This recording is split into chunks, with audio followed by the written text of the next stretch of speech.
A maledicência. Este é um tema que nós trazemos aqui para o canal, tão somente para que cada um faça uma reflexão muito positiva, olhando para dentro de si. Não tem a propriedade de apontar o defeito de qualquer um de nós, não tem a propriedade de dizer se A ou B é maledicente, não tem a propriedade de menosprezar qualquer grupo ou qualquer agrupamento. É apenas uma reflexão. Todo o material colhido são de fontes onde nós vamos emprestar tão somente a nossa voz. Segundo o dicionário Aurélio Buarque de Holanda, maldizer: praguejar contra, amaldiçoar, dizer mal, blasfemar, lastimar-se, lamentar-se, falar mal de alguém. Maledicente: qualidade de maldizente, ação de maldizente, murmuração, maldizer. Dicionário Aurélio Buarque de Holanda.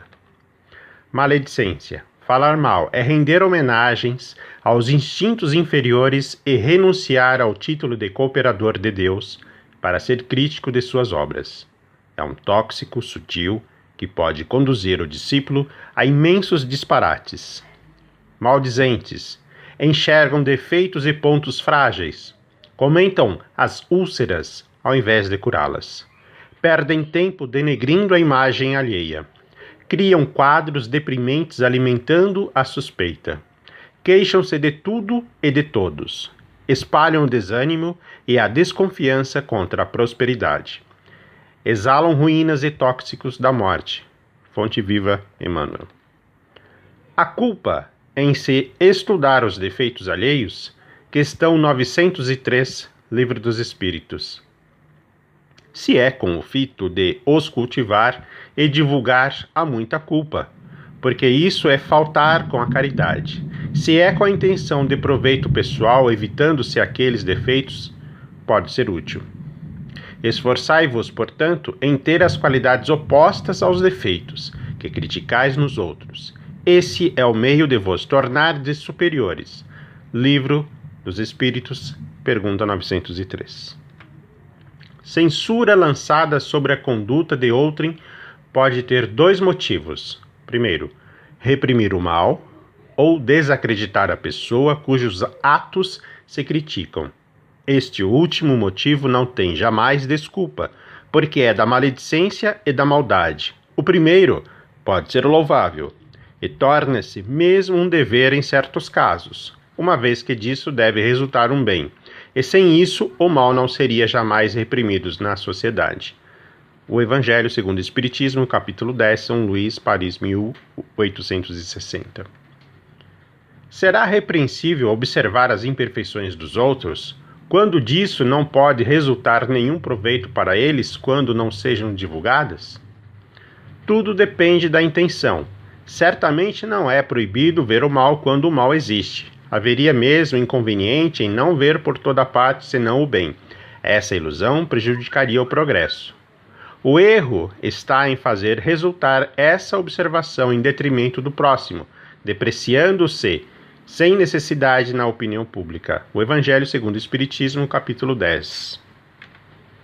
Maledicência é um dos maiores flagelos da humanidade, mais terrível do que uma agressão física.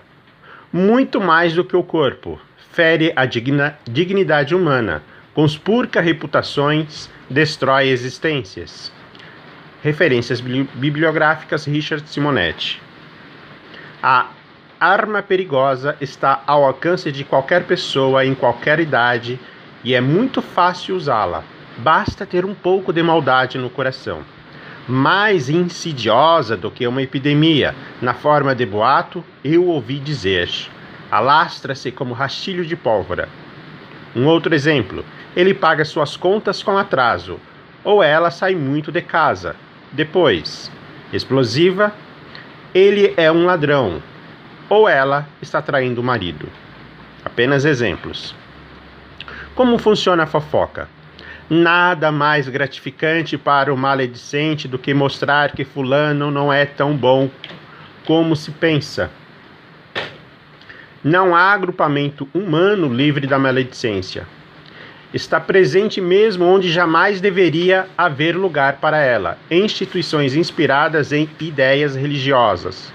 Quando se manifeste nessas comunidades, infiltrando-se pela invigilância de companheiros desavisados que se fazem agentes do mal, é algo profundamente lamentável, provocando o afastamento de muitos servidores dedicados e aniquilando as mais promissoras esperanças de realização espiritual.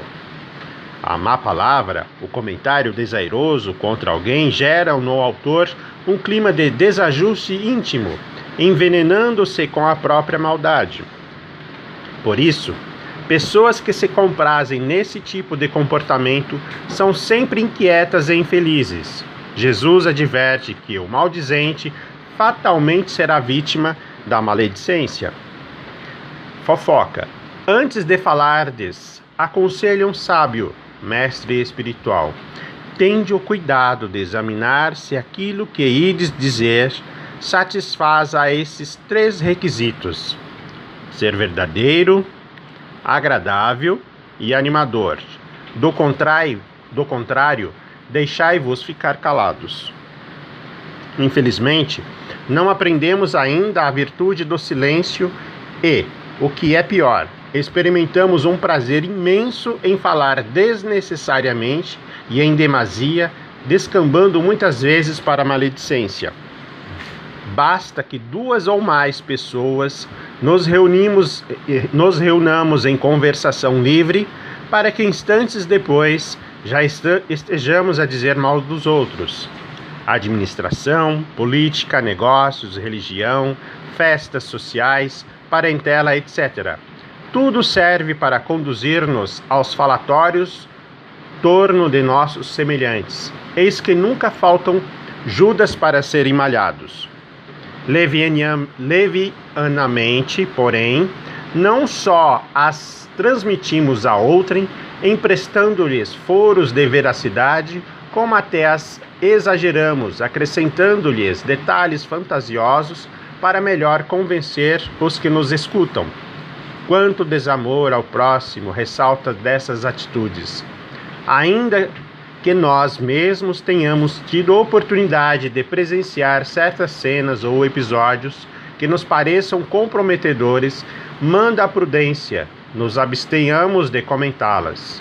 A maledicência provém do malvezo que temos. Sem dúvida, haverá ocasiões em que, percebendo que uma pessoa esteja a proceder erroneamente, nos caiba o dever de muito em particular e com delicadeza procurar fazer convencer-se de tal, nunca, entretanto, alardear com terceiros fraquezas e deslizes que também estamos sujeitos a cometer.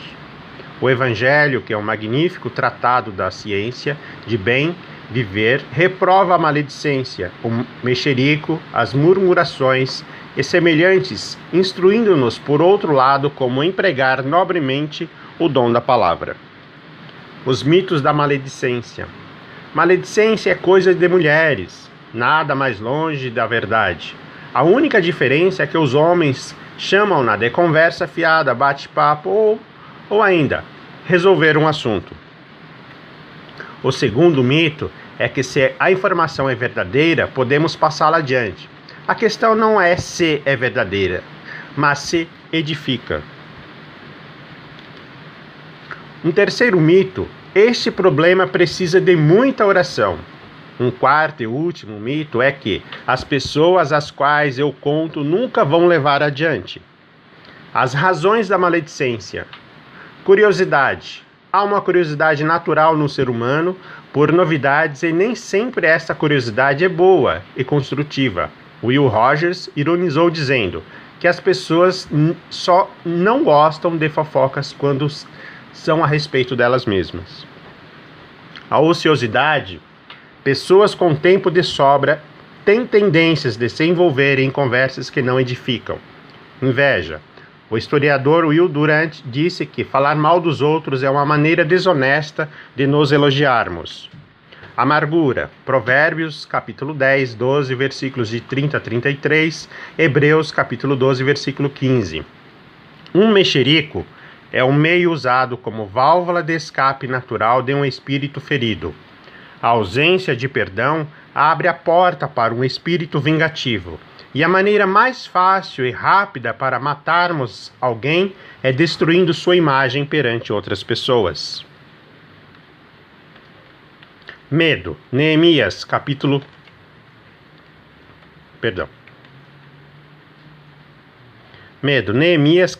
9, versículos de 9 a 10. Nosso medo de perder posição, de não sermos reconhecidos ou quando sentimos que nossa segurança está ameaçada, reagimos atacando o caráter de alguém. Reflexões extraídas do livro Essências da Amizade, de Humberto Rodin. Toda pessoa não suficientemente realizada em si mesma tem a instintiva tendência de falar mal dos outros. Qual a razão última dessa mania de maledicência?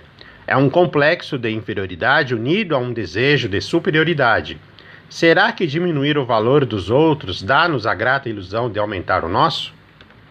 Esses homens julgam necessário apagar as luzes alheias a fim de fazerem brilhar mais intensamente a sua própria luz. São como vagalumes que não podem luzir senão por entre as trevas da noite. Quem tem bastante luz própria não necessita apagar ou diminuir as luzes dos outros para poder brilhar. Quem tem valor real em si mesmo não necessita medir o seu valor pelo desvalor dos outros. Falar mal das misérias alheias é um prazer tão sutil e sedutor. A palavra é um instrumento valioso para o intercâmbio entre os homens. Ela, porém, nem sempre tem sido utilizada devidamente. Poucos são os homens que se valem desse precioso recurso para construir esperanças, balsamizar dores e traçar rotas seguras. Fala-se muito por falar. Para matar tempo, a palavra não poucas vezes converte-se em estilete da impiedade, em lâmina da maledicência, em bisturi da revolta. Semelhantes a gotas de luz, as boas palavras dirigem conflitos e resolvem dificuldades. Falando a espíritos missionários, reformularam os alicerces do pensamento humano. Falando, não há muito. Hitler hipnotizou multidões ensanguecidas que se atiraram sobre outras nações, transformando-as em ruínas. Há quem pronuncie palavras doces como lábios encharcados pelo fel. Há aqueles que falam meigamente, cheios de ira e ódio, são enfermos em demorado processo de reajuste. Portanto, cabe às pessoas lúcidas e de bom senso não dar ensejo para que o veneno da maledicência se alastre. Reflexões de amor. Desculpemo-nos a fragilidade alheia, lembrando-nos das nossas próprias fraquezas. Evitemos a censura.